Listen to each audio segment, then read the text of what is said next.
Hi friends, இப்போ இந்த video எதுக்கு போடுறோன்னு சொல்லிட்டு பார்த்தீங்கன்னா, பாக்யலட்சுமியில் இன்றைக்கி ஒரு ப்ரமோ ரிலீஸ் பண்ணியிருந்தாங்க இல்லையா. பாக்யா வந்து போலீஸில் கோபி மேலே கம்ப்ளைண்ட் கொடுத்துட்றாங்க. விசாரிக்கிறதுக்காக கோபியை வந்து கூட்டிகிட்டு போகிறாங்க. செழியன் வந்து வீட்டுக்குள்ளே ஓடி வந்து பாட்டி பாட்டி அப்பா விசாரிக்க போலீஸ் கூட்டிகிட்டு போகுதுன்னு சொல்லிட்டு பதறிட்டு போகிறாரு. போலீஸ் ஜீப்பில் கோபி வந்து ஏறிட்டு போகிறாங்க. அதை பார்த்துட்டு செழியன் ஓடி வந்து எங்கள் அப்பா விட்டுருங்க விட்டுருங்கன்னு சொல்லிட்டு கேட்குறாங்க. பாக்யா வந்து அப்படியே அதை பார்த்துட்டு நிற்கிறாங்க. ராதிகா, கமலா எல்லாருக்குமே வந்து ஷாக்கிங்காக தான் இருக்குது. இது கோபி பண்ண தப்புக்கு அவருக்கு கிடைக்கிற தண்டனை. இதில் வந்து பசங்க வந்து பாக்யா மேலே வெறுப்பு அடைவாங்க அப்படின்னு சொல்லிட்டு நிறைய கமெண்ட்ஸ் வந்து வந்துட்டுருக்கு. ஆரம்பத்துலேருந்து கோபிக்கும் பாக்யாவுக்கும் எவ்வளவோ கிளாஷஸ் வந்து போயிட்டுருக்கு. தெரியாமல் ஒரு தடவை பார்த்தீங்கன்னா ராதிகா சொல்லி பாக்யா வந்து ஒரு குழந்தைகள் ஆசிரமத்துக்கு சாப்பாடு கொடுத்துருப்பாங்க. ஃபஸ்ட்டு சீரியல் ஆரம்பிக்கும் போது பார்த்தீங்கன்னா, அப்போது வந்து தெரியாமல் தப்பான ஒரு ஸ்வீட் கடையிலேருந்து வந்த ஸ்வீட் வந்து அந்த பிள்ளைங்க சாப்பிட்ருப்பாங்க. அதில் வந்து அந்த குழந்தைங்களுக்கு வாந்தி மயக்கம் வந்திருக்கும். ஆனால் பாக்யா கொடுத்த சாப்பாட்டுனால தான் அப்படின்னு சொல்லிட்டு வந்து கம்ப்ளைண்ட் இதாகிடும். அதனால் வந்து பார்த்திங்கன்னா ராதிகா வந்து இந்த கேட்ரிங்லேருந்து தான் நான் சாப்பாடு வாங்கினேன், ஈஸ்வரி கேட்ரிங்லேருந்து அப்படின்னு சொன்னதும் பாக்யாவை வந்து அரெஸ்ட் பண்ணி கூட்டிகிட்டு போயிடுவாங்க. அப்போது கோபி வந்து பார்த்திங்கன்னா ராதிகா வீட்டில் வந்து ஸ்டே பண்ணிகிட்ருப்பார். பாக்யா அரெஸ்ட் ஆனதை பற்றியெல்லாம் அவர் எதுவுமே கவனிக்கவே மாட்டார். எழிலும் செழியனும் சேர்ந்து தான் பாக்யாவை வந்து கோர்ட் வரைக்கும் போயிட்டு தான் பாக்யா வந்து வெளியில் வருவாங்க. இந்த மாதிரி அவங்க கொடுத்த ஃபுட்டுனால ஃபுட் பாய்சன் வந்து ஏற்படலை அப்படின்றத எழில் வந்து ப்ரூவ் பண்ணிடுவாங்க. பாக்யா வந்து வெளியில் வருவாங்க. அப்போல்லாம் வந்து பதறாத பசங்க இப்போ வந்து பதறாங்க. இப்போ எப்படி வந்து அப்படி இல்லை, அவங்க அப்பா எந்த தப்பும் பண்ணலன்னா செழியன் வாதாடி வெளியில் கூட்டிகிட்டு வரட்டுமே. ஆனால் ஆனந்த் தான் வந்து அந்த செஃப் அனுப்புனது கோபி தான் அப்படின்னு சொல்லிட்டு செந்திலுக்குமே தெரியும். இந்த டைமில் வந்து செந்தில் வந்து ஹெல்ப் பண்ண போகிறாரா? ஏன்னா ஆரம்பத்துலேருந்து வந்து இல்லைடா நீ பண்ணுறது தப்புன்னு அவர் வந்து ஒரு கேரக்டராக தான் சொல்லிட்டு இருக்காரு ஒழிய, இப்போ கோர்ட்டு கேஸ் அப்படின்னு சொல்லிட்டு வரும்போது செந்தில் வந்து யார் பக்கம் சாட்சி சொல்ல போகிறாங்க அப்படின்னு ஒரு விஷயமும் இருக்குது. இதில் இன்னொன்று என்ன நம்ம பார்க்கணுன்னு சொல்லிட்டு பார்த்தீங்கன்னா, இன்றைக்கி எழில் நடந்துக்கிட்ட விதமே ஃபஸ்ட்டு சரி கிடையாது. இப்போ வந்து செழியனும் இனியாவும் மாற்றி அம்மா வந்து உன் ஃபங்க்ஷனுக்கு வராது தப்பு, இப்போல்லாம் உங்களுக்கு ரெஸ்டாரண்ட் தான் முக்கியமாக போயிடுச்சு அப்படின்லாம் வந்து சொல்லிகிட்ருக்காங்க. கொஞ்சம் யோசிச்சு பாருங்கள்.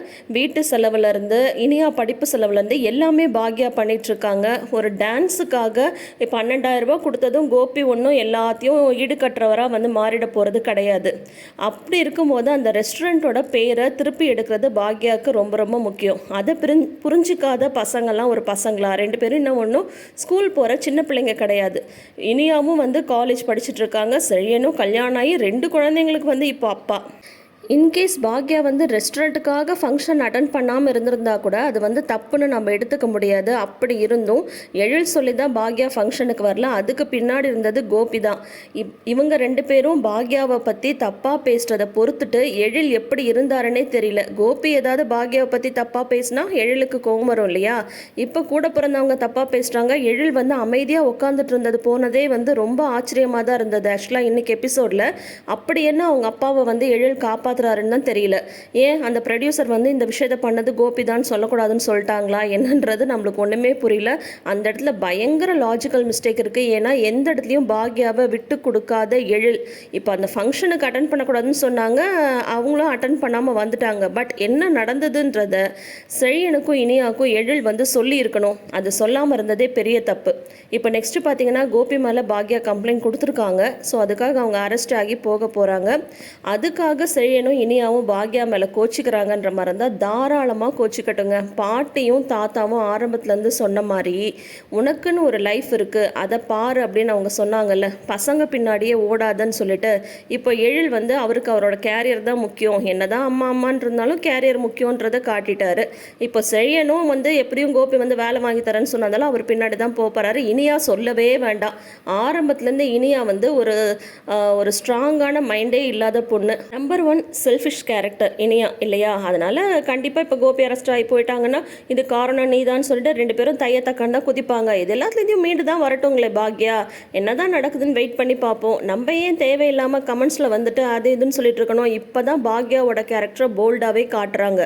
கோபி பண்ணது தப்பு, அதுக்கு அவருக்கு தண்டனை கிடைக்கணும். இதே வந்து பாக்யா அரெஸ்ட் ஆகணும், ஹோட்டலை மூடணும் அப்படின்னு வந்து சொன்னார் இல்லையா கோபி, அதெல்லாம் வந்து நடந்திருந்தால் இந்த பசங்க என்ன பண்ணியிருப்பாங்க? இன்கேஸ் அந்த பிரியாணி சாப்பிட்டு யாருக்காவது ஏதாவது ஆகியிருந்தா, ஏன் சொல்லப்போனால் அந்த செஃப்போட குழந்தையே உயிர் பொழைச்சி வந்திருக்குன்னு சொல்லிட்டு அவங்க சொல்லியிருக்காங்க. அந்த குழந்தைக்கு ஏதாவது ஆயிருந்தா அப்போ ஒரு குழப்பழி வந்து பாக்யா மேலே விழுந்திருக்காதா? அப்படி இருக்கும்போது இது வந்து கண்டிப்பாக கோபி டிசர்வ்ஸ் இட் அப்படின்றது தான் என்னோட கருத்து. இதனால் பின்விளைவு என்ன வந்தாலும் பாக்யா வந்து பார்க்கட்டும்.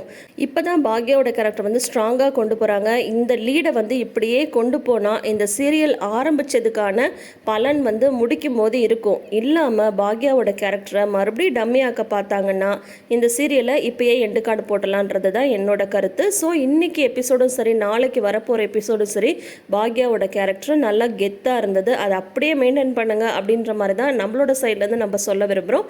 ஸோ இதை பற்றி நீங்கள் என்ன நினைக்கிறீங்கன்றதை மறக்காமல் கமெண்ட் செஷனில் சொல்லுங்கள். தேங்க்யூ.